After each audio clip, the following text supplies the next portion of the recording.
Assalamualaikum warahmatullahi wabarakatuh. Perkenalkan, nama saya Faisya Fahira dengan NIM 21110503474. Dalam video kali ini saya akan mempresentasikan tentang kebijakan pemerintah dalam mata kuliah ekonomi makro. Dalam kebijakan pemerintah terdapat beberapa materi. Yang pertama, pengertian kebijakan fiskal. Kedua, jenis-jenis kebijakan fiskal. Ketiga, tujuan kebijakan fiskal. Keempat, kurva IS atau alat analisis kebijakan fiskal. Kelima, pengertian kebijakan moneter. Keenam, instrumen kebijakan moneter. Ketujuh, tujuan kebijakan moneter. Dan kedelapan, tujuan dan peran Bank Indonesia dalam kebijakan moneter. Pengertian kebijakan fiskal. Kebijakan fiskal adalah kebijakan pemerintah yang dikeluarkan guna mempengaruhi jalannya perekonomian dengan cara memanipulasi anggaran pendapatan dan belanja negara sehingga sesuai dengan kondisi perekonomian yang sedang terjadi dan tujuan ekonomi yang hendak dicapai. Kebijakan fiskal yang dimaksud mencakup pengubahan besar pajak atau TX atau pengeluaran pemerintah atau G atau pengubahan besar pajak dan pengeluaran pemerintahan secara bersama-sama. Selanjutnya, kebijakan fiskal atau fiskal policy, atau disebut juga kebijakan anggaran atau budgetary policy, adalah kebijakan yang dilakukan oleh pemerintah melalui manipulasi instrumen fiskal seperti pengeluaran pemerintah G dan atau pajak T, yang ditujukan untuk mempengaruhi tingkat permintaan agregat di dalam perekonomian. Kebijakan fiskal disebut juga sebagai kebijakan ekonomi makro dengan tujuan yang pertama, membuat fluktuasi dari siklus usaha tidak besar. Kedua, mempertahankan pertumbuhan ekonomi yang berkelanjutan, pengangguran yang rendah. Yang ketiga, menurunkan inflasi yang tinggi. Kondisi terakhir menunjukkan bahwa kebijakan fiskal juga ditunjukkan untuk mengurangi defisit anggaran. Pemerintah membuat kebijakan fiskal untuk memusatkan ekonomi suatu negara melalui pengeluaran dan pendapatan berupa pajak pemerintah. Pajak dan pengeluaran pemerintah yang berubah baik dari sisi tingkat dan komposisinya akan dapat mempengaruhi variabel-variabel diantaranya permintaan agregat dan aktivitas ekonomi, pola persebaran sumber daya, dan distribusi pendapatan. Selanjutnya, jenis-jenis kebijakan fiskal. Yang pertama ada kebijakan fiskal ekspansif. Kebijakan fiskal ekspansif adalah suatu kebijakan ekonomi dalam rangka mengarahkan kondisi perekonomian untuk menjadi lebih bagus melalui perubahan penerimaan dan pengeluaran pemerintah. Pada saat munculnya constructional gap. Constructional gap itu sendiri adalah kondisi di saat output potensial Y dan F lebih tinggi dibandingkan dengan output aktual Y1. Kebijakan ekspansif dilakukan dengan cara meningkatkan pengeluaran pemerintah G atau penurunan pajak T untuk menambah tingkat output Y. Adapun mekanisme peningkatan pengeluaran pemerintah ataupun penurunan pajak T terhadap output adalah sebagai berikut. Maka dapat dijelaskan bahwa di saat pengeluaran pemerintah delta G naik atau selisih pajak delta T turun, maka akan menggeser kurva pengeluaran agregat ke atas sehingga pendapatan akan naik dari Y1 menjadi YF. Kebijakan fiskal kedua ada kebijakan fiskal kontraktif. Kebijakan fiskal kontraktif adalah kebijakan pemerintah melalui penurunan belanja negara atau G dan menaikkan tingkat pajak T. Kebijakan ini bertujuan untuk mengurangi daya beli masyarakat dan mengontrol inflasi. Baiknya politik anggaran surplus dilaksanakan ketika perekonomian pada kondisi yang ekspansi yang mulai memanas atau overheating. Untuk menurunkan tekanan permintaan, pada saat muncullah expansionary gap, expansionary gap itu adalah suatu kondisi di mana output potensial Y dan F lebih kecil dibandingkan dengan output aktual Y1. Materi selanjutnya ada tujuan kebijakan fiskal. Tujuan kebijakan fiskal secara umum adalah dicapainya kestabilan ekonomi yang mantap dan untuk mempertahankan laju pertumbuhan ekonomi yang layak sehingga tingkat pengangguran alamiahnya. Dengan kata lain, kebijakan fiskal bertujuan agar pendapatan nasional real terus naik pada laju pertumbuhan pendapatan nasional real potensialnya, yaitu laju pertumbuhan yang selaras dengan perubahan teknologi dan perubahan jumlah faktor produksi dengan tetap dipertahankannya kestabilan harga-harga umum. Pemerintahan melakukan kebijakan fiskal dengan tujuan sebagai berikut. Ada 6 tujuan kebijakan fiskal. Yang pertama, menekan tingkat pengangguran dengan cara membuka kesempatan kerja melalui kegiatan pemerintah berupa belanja barang, jasa, dan proyek. Dana untuk pembelanjaan barang, jasa, dan proyek dimaksud berasal dari pajak dan sumber pembiayaan lainnya, seperti penerimaan negara bukan pajak atau PNPB dan sebagian laba BUMN. Yang kedua, menjaga inflasi melalui stabilitas harga. Pemerintah melalui kebijakan dengan menentukan harga terendah dan harga tertinggi sesuai komoditas seperti menentukan harga gabah kering giling petani dan harga minyak goreng curah. Yang ketiga, memacu investasi melalui pemberian insentif pajak dan pembangunan infrastruktur seperti jalan, jembatan, pelabuhan, dan bandar udara. Yang keempat, menetapkan kebijakan penerapan tarif pajak dalam rangka mengendalikan tingkat inflasi. Yang kelima, menjaga stabilitas ekonomi di tengah krisis global seperti subsidi, menaikkan batasan penghasilan tidak kena pajak atau PTKP, dan mengendalikan pengeluaran pemerintah. Yang terakhir, mendistribusikan pendapatan nasional dalam rangka mengurangi kesenjangan pendapatan melalui pengenaan tarif pajak progresif. Materi selanjutnya yaitu kurva IS atau alat analisis kebijakan fiskal. Kurva IS merupakan hubungan antara tingkat bunga dan tingkat pendapatan yang muncul di pasar barang dan jasa. Kurva IS juga menyatakan investasi dan tabungan dalam sistem ekonomi tertutup.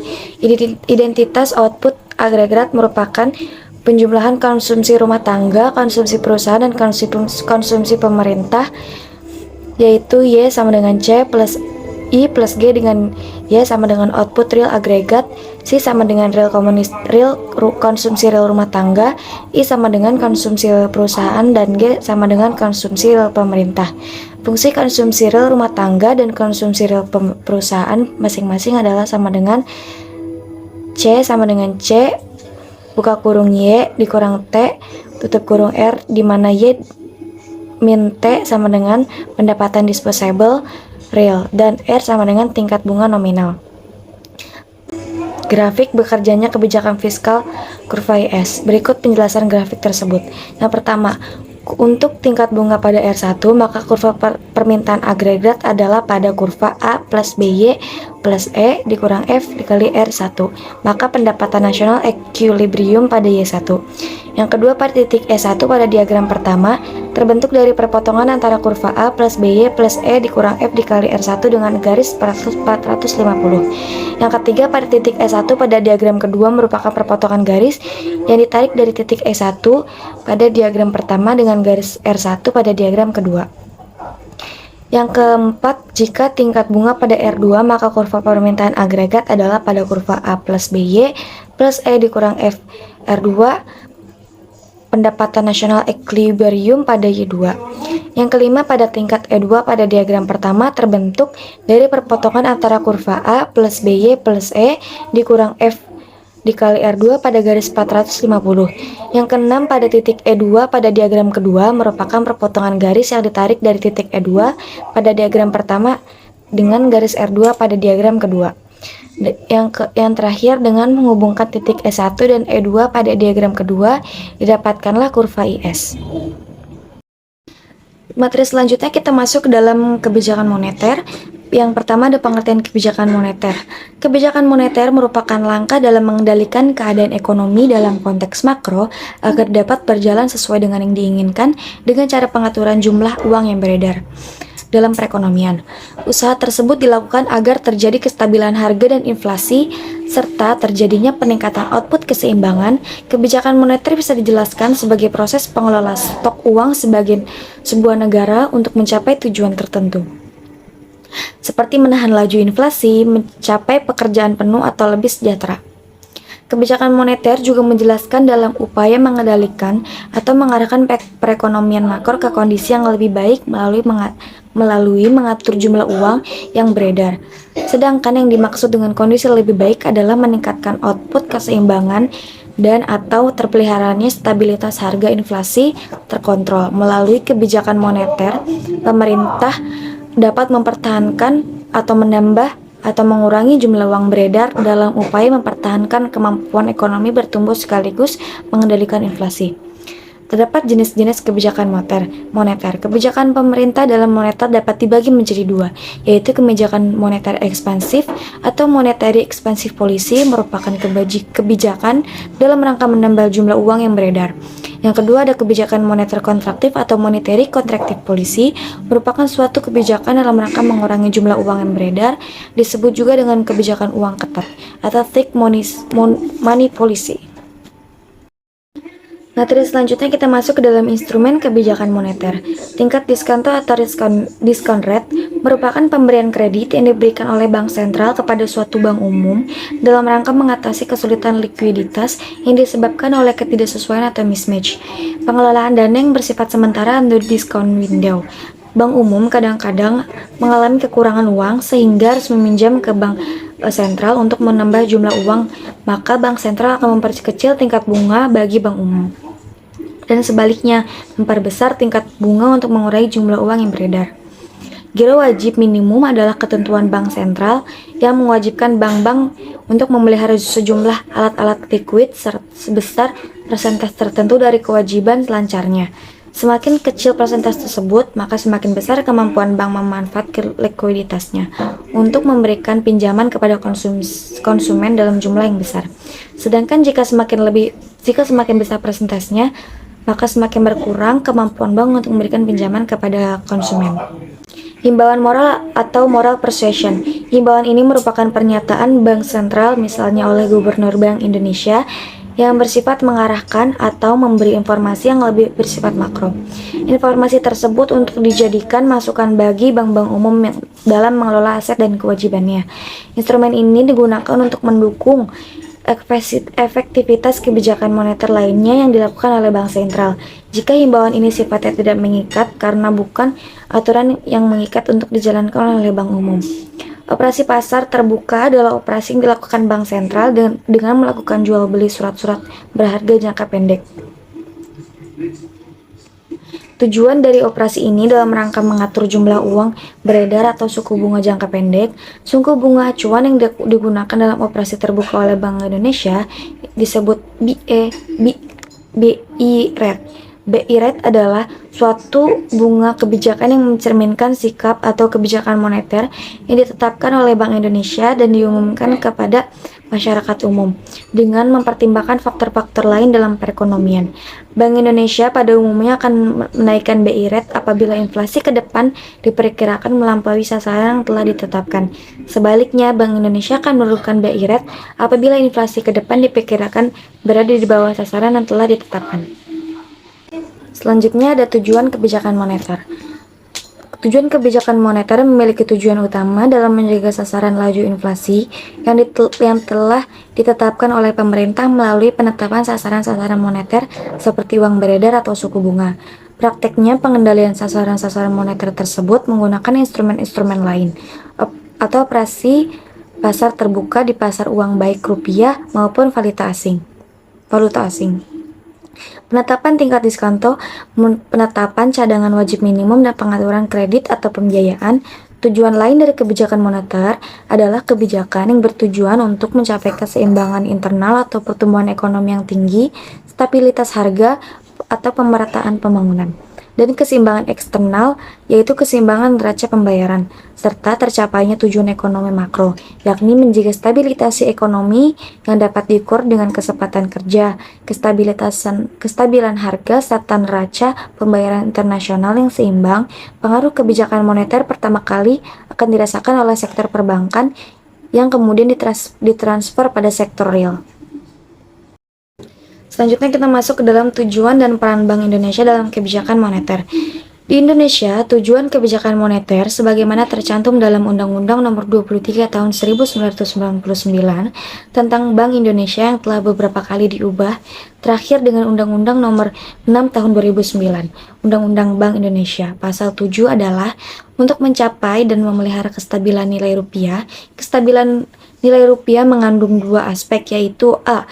Kestabilan nilai mata uang rupiah terhadap barang dan jasa yang tercermin pada laju inflasi, dan B. Kestabilan nilai mata uang rupiah terhadap bank uang negara lain yang tercermin pada perkembangan nilai tukar. Untuk mencapai tujuan tersebut, sejak tahun 2005, Bank Indonesia menerapkan kerangka kebijakan moneter dengan inflasi sebagai sasaran utama kebijakan moneter atau Inflation Target Framework dengan menganut sistem nilai tukar yang mengambang free floating. Peran kestabilan nilai tukar sangat penting dalam mencapai stabilitas harga dan sistem keuangan. Oleh karena itu, Bank Indonesia juga menjalankan kebijakan nilai tukar untuk mengurangi volatilitas nilai tukar yang berlebihan, bukan untuk mengarahkan nilai tukar pada tingkat tertentu. Dalam pelaksanaannya, Bank Indonesia memiliki kewenangan untuk melakukan kebijakan moneter melalui penetapan sasaran-sasaran moneter seperti uang beredar dan suku bunga, dengan tujuan utama menjaga sasaran laju inflasi yang ditetapkan oleh pemerintah. Secara operasional, pengendalian sasaran-sasaran moneter tersebut menggunakan instrumen-instrumen lain operasi pasar terbuka di pasar uang baik rupiah maupun valuta asing, penetapan tingkat diskonto atau penetapan cadangan wajib minimum, dan pengaturan kredit atau pembiayaan. Bank Indonesia juga dapat melakukan cara-cara pengendalian moneter berdasarkan prinsip syariah. Masih dalam tujuan dan peran Bank Indonesia dalam kebijakan moneter. Bank Indonesia sebagai Bank Sentral Republik Indonesia berperan sebagai pengambil keputusan tunggal dalam kebijakan moneter. Stabilitas nilai uang merupakan tujuan kebijakan moneter. Stabilitas nilai uang merupakan tujuan kebijakan moneter yang dibuat dan dilaksanakan Bank Indonesia. Dalam pelaksanaannya, Bank Indonesia mempunyai peran mengatur jumlah uang yang beredar yang ada di masyarakat dengan cara sebagai berikut. A.